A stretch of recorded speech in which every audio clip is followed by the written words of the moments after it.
तारीख 10 मई 2025 और वक्त सुबह तकरीबन 8 बज चुके हैं। इस समय जम्मू की अगर बात करें तो जम्मू में बीती रात को रात भर धमाकों की आवाज़ें सुनाई देती रही हैं। शाम को तकरीबन 8:30 बजे के बाद से जम्मू में धमाकों की आवाज़ आने का सिलसिला शुरू हुआ था और रात भर जो है धमाकों की आवाज़ें आती रही हैं और ये सिलसिला सुबह तक चला है। सुबह 7 बजे तक जो धमाकों का जो सिलसिला है वो जम्मू में सुनाई देता रहा है। और अगर बात करें तो हमारा जो डिफेंस सिस्टम है, एयर डिफेंस सिस्टम है, पाकिस्तान की तरफ से जो मिसाइल्स और ड्रोन के ज़रिए हमला करने की कोशिश की गई है। कई स्थानों पर 26 स्थानों को निशाना बनाने की पाकिस्तान की तरफ से कोशिश की गई है, लेकिन हमारे एयर डिफेंस सिस्टम ने ज़्यादातर जो पाकिस्तानी हमले हैं उनको नाकाम कर दिया है। जम्मू शहर की अगर बात करें तो 3 ऐसे स्थान हैं जो रिहायशी कॉलोनियाँ हैं, वहाँ पर जो पाकिस्तानी ड्रोन्स हैं वो गिरने में कामयाब हुए हैं। इसमें नुकसान जो है वो भी देखने को सामने आया है। नुकसान हुआ है 3 ऐसे स्थान हैं जम्मू की अगर बात करें तो लेकिन सबसे जो एक बड़ा नुकसान हुआ है वो राजौरी में हुआ है। राजौरी में additional district development commissioner Shri Rajkumar Thapa जो है शहीद हो गए हैं पाकिस्तानी शेलिंग में, और मुख्यमंत्री उमर अब्दुल्ला ने एक्स पर पोस्ट करके इनकी जो शहादत की पुष्टि की है। मुख्यमंत्री उमर अब्दुल्ला की तरफ से जो पोस्ट किया है उन्होंने ये लिखा है कि राजौरी से एक दुखदाई खबर आ रही है। एक जम्मू कश्मीर एडमिनिस्ट्रेशन सर्विस के एक डेडिकेटेड ऑफिसर जो है वो शहीद हुए हैं। और आपको बता दें कि जो श्री थापा थे, श्री थापा कल डिप्टी सीएम सुरेंद्र कुमार चौधरी का राजौरी में दौरा था, ये उनके साथ दौरे में मौजूद थे। इसके अलावा मुख्यमंत्री उमर अब्दुल्ला ने ये भी जानकारी दी कि कल उन्होंने अधिकारियों की एक ऑनलाइन मीटिंग ली थी, तो उस मीटिंग में भी श्री थापा जो थे वो मौजूद थे। Additional district development commissioner Shri Rajkumar Thapa जो हैं ये पाकिस्तानी शेलिंग का ये शिकार हुए हैं और रिहायशी कॉलोनी में इनकी जो आवास था वहां पर पाकिस्तान की तरफ से जो शेलिंग है वो की गई है। इसके अलावा आपको बता दें कि पाकिस्तान की तरफ से भारत के 26 ठिकानों को निशाना बनाने की कोशिश की गई है और ज़्यादातर पाकिस्तानी ड्रोन्स को, पाकिस्तानी मिसाइलों को नाकाम कर दिया गया है। और चंद कुछ ऐसे इंसिडेंट सामने आए हैं जिसमें पाकिस्तान के जो ड्रोन्स हैं या फिर मिसाइलें हैं वो टारगेट पर गिरी है और ज़्यादातर रिहायशी इलाकों को जो है वो निशाना बनाने की कोशिश जो है वो की गई है। पाकिस्तान ने भारत के कई एयरबेस पर मिसाइल से हमला करने की कोशिश की है।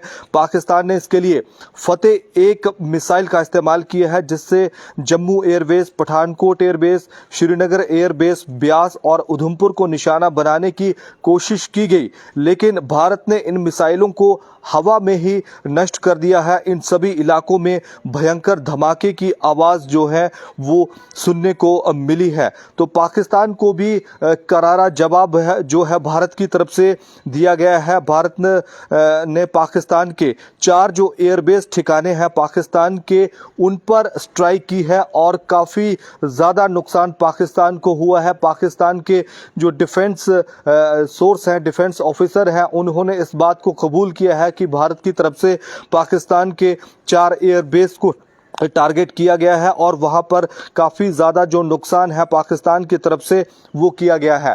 वहीं अगर लाइन ऑफ कंट्रोल की अगर बात करें तो लाइन ऑफ कंट्रोल के कई इलाकों में शेलिंग की जो खबरें हैं वो आई हैं। उड़ी में भी पाकिस्तानी शेलिंग में लोगों के घरों को और प्रॉपर्टीज़ को नुकसान पहुंचने की खबर है। इसके अलावा राजौरी, पुंछ में भी पाकिस्तान की तरफ से जो शेलिंग की गई उससे नुकसान की खबर है। वहीं भारत की तरफ से जो जवाबी कार्रवाई की गई है उसमें पाकिस्तान के कई पोस्ट और जो टेररिस्ट लॉन्च पैड थे उनको तबाह किया गया है। तो ये बड़ी खबर है डिफेंस सोर्सेज के हवाले से कि पाकिस्तान के कुछ पाकिस्तानी पोस्टें हैं और पाकिस्तानी आतंकवादियों के कुछ लॉन्च पैड हैं, उनको भारतीय स्ट्राइक्स में तबाह किया गया है। तो ये बड़ी काफ़ी ज़्यादा नुकसान जो पाकिस्तान को भी झेलने को वो मिला है। वहीं नगरोटा में अगर बात करें तो नगरोटा में पाकिस्तानी एक ड्रोन को नष्ट किया गया है। वहीं कई सारे कुछ दूसरे इलाके भी हैं। लखनपुर में भी कुछ पाकिस्तानी ड्रोन गिरने की खबर बीती रात को सामने आई है।